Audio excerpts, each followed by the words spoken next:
এগুলো কোনো গাল গল্প নয়, কোনো কেচ্ছা কাহিনী নয়, এগুলো কিন্তু ইসরায়েলি রিওয়ায়াতও নয়, সহিহ হাদিস। এগুলা নবী সাল্লাল্লাহু আলাইহি ওয়াসাল্লাম হাদিসগুলো বলেছেন, এক সরিষা দানা পরিমাণ মিথ্যা নাই এখানে। এখান থেকে বলতে যাচ্ছিলাম, দোয়া কবুলের অন্যতম একটা উপায় হচ্ছে আপনি কোনো ভালো কাজ করেন গোপনে, যেটা আল্লাহ ছাড়া কেউ জানে না, ওর ওসিলা করে আপনি আল্লাহর কাছে যান, দোয়া কবুল হবে ইনশাআল্লাহ। আরেকটা অপশন হচ্ছে আল্লাহ পাকের যে নাম এবং সিফতগুলো আছে এগুলোকে ওসিলা করে দোয়া করা। যেমন আল্লাহ তোমার রহমান নামের ওসিলায় আমি তোমার কাছে দয়া চাচ্ছি, তোমার আল গফুর নামের ওসিলায় আমি ক্ষমা চাচ্ছি, তোমার আর রাজ্জাক নামের ওসিলায় আমি রিজিক চাচ্ছি, ওয়াহাব নামের ওসিলায় আমি সন্তান চাচ্ছি, ইত্যাদি। কথা কি বুঝতে পারছেন? যে নামের সাথে যে বিষয়টা যায় এটা ওসিলা করে আপনি দোয়া করলে ইনশাআল্লাহ তাআলা আপনি আপনার ফলাফল পাবেন। আর একটা সবচেয়ে বড় অস্ত্র শিখিয়ে দিচ্ছি, এটা আমি কাউকে শিখাইনি আজ পর্যন্ত, আজকেই প্রথম। এবং আমি আমার জীবনে দেখেছি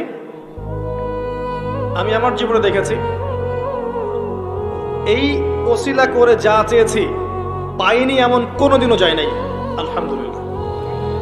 আমি সম্পূর্ণ আল্লাহ পাকের কৃতজ্ঞতা এবং শুকরিয়া আদায় করছি। এইটা ওসিলা করে আমি যা চেয়েছি আমি সারা জীবনে তাই পেয়েছি।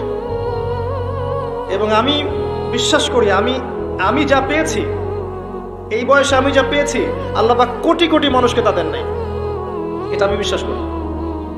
এই বয়সে আমি যা পেয়েছি আল্লাহ পাক আমাকে যা দিয়েছেন, যত দিয়েছেন, কোটি কোটি মানুষকে আল্লাহ পাক তা দেন নাই, আমি এমনটাই মনে করি। আমি কি শিখাই দেব সেটা? আপনি আল্লাহ পাকের তাওহীদের ওসিলা দিয়ে দোয়া করেন। দোয়া করতে করতে আল্লাহকে বলেন, আল্লাহ তোমার তাওহীদের কালিমা লা ইলাহা ইল্লাল্লাহ এর ওসিলা করে তোমার কাছে আমি চাচ্ছি, আপনি পাবেন ইনশাআল্লাহ। যদি আপনার রিজিক হালাল হয়, যদি আপনার আকীদায় শিরক না থাকে, যদি আপনার আমলে বেদাত না থাকে, ইনশাআল্লাহ পাবেন। এরপরেও দুটা কথা আছে, সেটা হলো যদি দেখেন পান নাই, ইনস্ট্যান্ট পান নাই, মনে করবেন না দোয়া কবুল হয় নাই। এমনও দোয়া আছে যে আমি 10 বছর থেকে করছি এখনো পাইনি। এমনও দোয়া আছে আমি নিজেই 10 বছর থেকে করছি, আমার কাছে মনে হয় 2009-10 সাল থেকে আমি করছি, এখন পর্যন্ত পাইনি, ইনশাআল্লাহ পাবো। তো ইনস্ট্যান্ট সব পেতে হবে এমন নয়। যদি দেখেন পান নাই, তার মানে 3টা বিষয় ঘটেছে। একটা, বান্দা দোয়া করেছে, সাথে সাথে কবুল করা হয়নি, আপনাকে এটা উপযুক্ত সময় দেয়া হবে ইনশাআল্লাহ। 2 নাম্বার, এই যে আপনি আল্লাহর কাছে চেয়েছেন, এর ওসিলায় আল্লাহ পাক আপনার আমল, আপনার তাকদীর থেকে কোনো বিপদ আপদ সরিয়ে দিয়েছে, আপনি বুঝতে পারেননি। আপনি দোয়া করেছেন, হয়তো মনে হচ্ছে আপনি পান নাই, কিন্তু এর ওসিলায় আল্লাহ পাক আপনার তাকদীর থেকে কোনো বিপদকে মিটিয়ে দিয়েছে, আপনি বুঝতে পারেননি। একটা হচ্ছে দুটার কোনোটাই হয়নি, পরকালে কিয়ামতের মাঠে আল্লাহ আপনাকে দিবেন জন্য জমা রেখেছে। অতএব দোয়া করলে কোনো লস নাই। বেশি বেশি দোয়া করবেন, সেজদায় বেশি বেশি দোয়া করবেন, ফরজ সালাতের আগে পরে করবেন, নরমালি হাত তুলে দোয়া করবেন, নফল নামাজ পড়ে করবেন, দান সাদাকা করে করবেন, কোরআন তেলাওয়াত করে করবেন, দোয়া বাড়িয়ে দেন। আত্মশুদ্ধির কথা আমরা যে বলি না, কয়েকটা বিষয় জড়িত।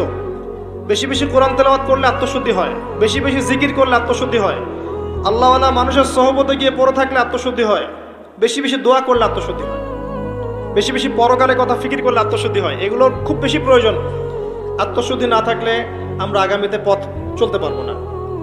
একটা বাতি থেকেই বাতি জ্বলবে, বাতি থেকেই বাতি জ্বলবে ইনশাআল্লাহ।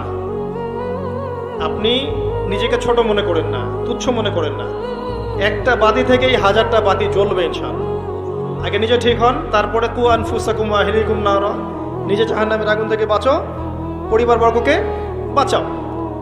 পরিবারকে বাঁচান ভাই। পরিবার খুব কঠিন জিনিস, কারণ পরিবার কথা শুনতে চায় না। হ্যাঁ, দেখবেন মানুষ কথা শুনবে, পরিবারের লোক কথা শোনে না, এমন হবে। ওইখানে আপনাকে সবর করতে হবে। যদি দেখেন যে শেষমেশ দাওয়াত দিতে দিতে বুঝাতে বুঝাতে আর কথা শোনেই না, আপনি আলাদা হয়ে যান, তাও কথা বুঝতে পারেন নাই, আসহাবুল কাহাফের মতো হয়ে যান, তারপরে আপোষ করেন না অন্যায়ের সাথে। কারণ এই ফিতনাগুলো আপনাকে আল্লাহর পথে চলতে দিবে না, বাধা দিবে, সারাদিন দুনিয়ার ফিতনায় ব্যস্ত রাখবে আপনাকে।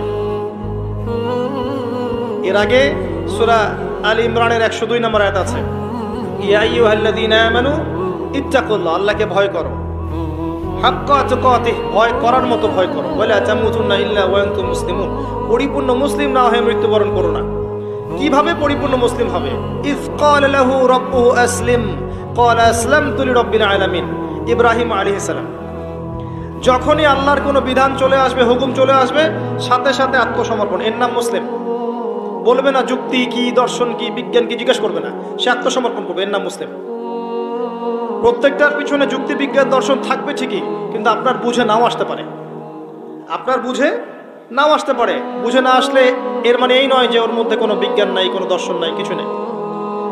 ইব্রাহিম আলাইহিস সালামকে বলা হয়েছে সন্তানকে জবাই করো, জিজ্ঞেস করেননি এটা তো আনসাইন্টিফিক, কেন করব, যুক্তি কি, জিজ্ঞেস করেছেন? স্ত্রীকে রেখে আসো, বাচ্চাকে রেখে আসো, জিজ্ঞেস করেছেন? জনমানসূন্য জায়গায় আল্লাহ কি করবো, কেন রেখে আসবো? ইসলাম এর নাম, ইসলাম এর নাম, এর নাম নয় এই সেজদা করো, সেজদা করো আদমকে, সে বলছে খলাকতানি মিন নার খলাকতাহু মিন তিন, এর নাম ইসলাম নয়। কথা কি বুঝতে পারছেন? যুক্তি দিচ্ছে উল্টা, আমাকে সৃষ্টি করেছে আগুন দিয়ে।